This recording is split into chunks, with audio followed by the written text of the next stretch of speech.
गिबियावनो नोंथांमोनखौ आंनि चेनेलाव बयखौबो बरायनानै लानाय जाबाय। नोंथांमोना सानफ्रोमबोनि खौरां मोननो थाखाय आंनि एसबि रादाब इउटिउब चेनेलखौ साबस्क्राइब खालामनानै लादो। लोगोसे खौरांखौ मोजां मोनोब्ला लाइक, कमेन्ट आरो शेयार खालामनानै होदो। आंनि बे खौरांफोरखौ मोजां मोनगोन आरो खौरांफोरखौ जोबजासिम खोनासंलांगोन होननानै आसा खालामनाय थाबाय। दानिया नोंथांमोना खौरांखौ खोनासंलांदो। दिनैनि गिबि खौराङाव दं मोनसे गिख्रंथाव जाथाय। साननि समावनो सासे सुबुङा खास्रि-बिस्रियै बुथारनाय जाथाय। बे जाथाया जादों धेकियाजुलि रेभिनिउ सार्कल बिबानगिरि मावख'नि लांगोनायाव। मिथिनो मोननाय बायदिब्ला साननि समावनो मुहुरि उत्तम दासखौ इनायै बुथारदों। निरन्जन खदाल मुंनि सासे सुबुङा हानि बेले-बेजे सोमोन्दोआव मुहुरि उत्तम दासखौ निरन्जन खदाला साननि समावनो सिखाजों खास्रि-बिस्रियै दानथारदों। उनाव निरन्जन खदाला धेकियाजुलि पुलिस थानायाव गावखौ सारेन्डार खालामो होननानै मिथिनो मोन्दों। बेखौ लानानै ओनसोलाव गोबां दुंहाव थासारि सोमजिनायखौ नुनो मोननाय जादों।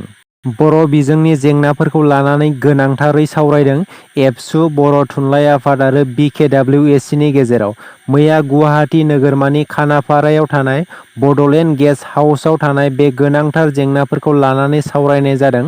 बर' थुनलाइ आफादनि आफादगिरि डक्टर सुरत नार्जारिनि मासि लानानै सावरायनाय मेलाव आसाम सरकारा बर' बिजोंनि थाखो 6 नि बिगियान आरो सानखान्थि आयदाखौ इंराजियाव फोरोंनो थांखि लानायनि सायाव गुवारै सावरायनाय जायो।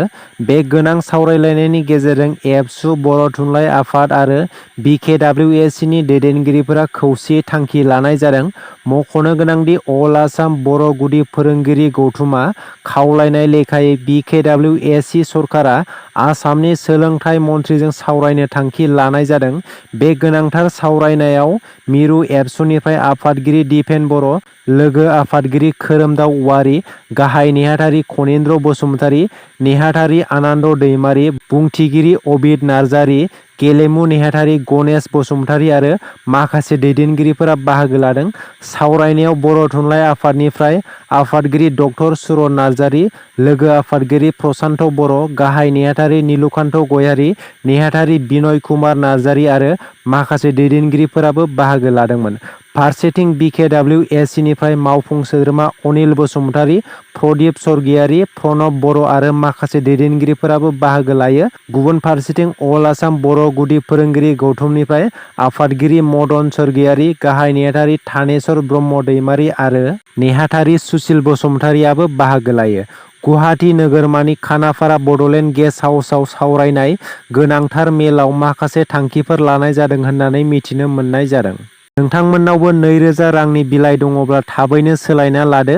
मानोना रिजार्भ बेंकआ 2000 रांनि बिलाइखौ मैयानिफ्राय बन्द' फोसावबाय। मिथिनो गोनांदि नोंथांमोननाव सोरनावबा 2000 रांनि बिलाइ दङब्ला बेखौ फैगौ 30 सेप्तेम्बरसिम सोलायना लानो थाखाय सुबिदा होदों। बलिउडनि मुंदांखा फावखुंगुर आरो भारतनि United Nation International Children Emergency फान्डनि राजथान्दै आयुष्मान खुरानानि बिफा मुंदांखा एस्ट्रलजार पि खुरानाया मैया एबा 19 मे खालि फुंनि 10:30 रिंगासो समाव रुंसारि जालांबाय होननानै मिथिनो मोन्दों।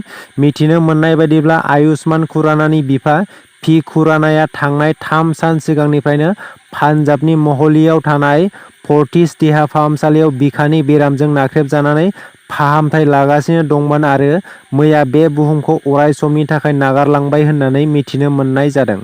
अल बिटिसि कन्ट्रेक्टर एस'सिएशननि गाहाय नेहाथारि बिक्रम दैमारिया रुनिकाटा रेन्जनि रिफु रिजार्भ एबा 1 आरो 2 नं खालबारि हाग्रा ओनसोलफोरखौ थांनाय बावैसो दान सिगां सरकारा हा दखल खालामना न'-बां लुना थानायखौ होस्रांनाय थावनियाव नायगिदिंहैनानै दुखु मोननाय फोरमायदों आरो सरकारनिसिम बे सुबुंफोरखौ बे जायगायावनो थानो हानायनि राहा लामा, देहा फाहामसालि आरो गोबां सुबिदाफोर होनांगौ।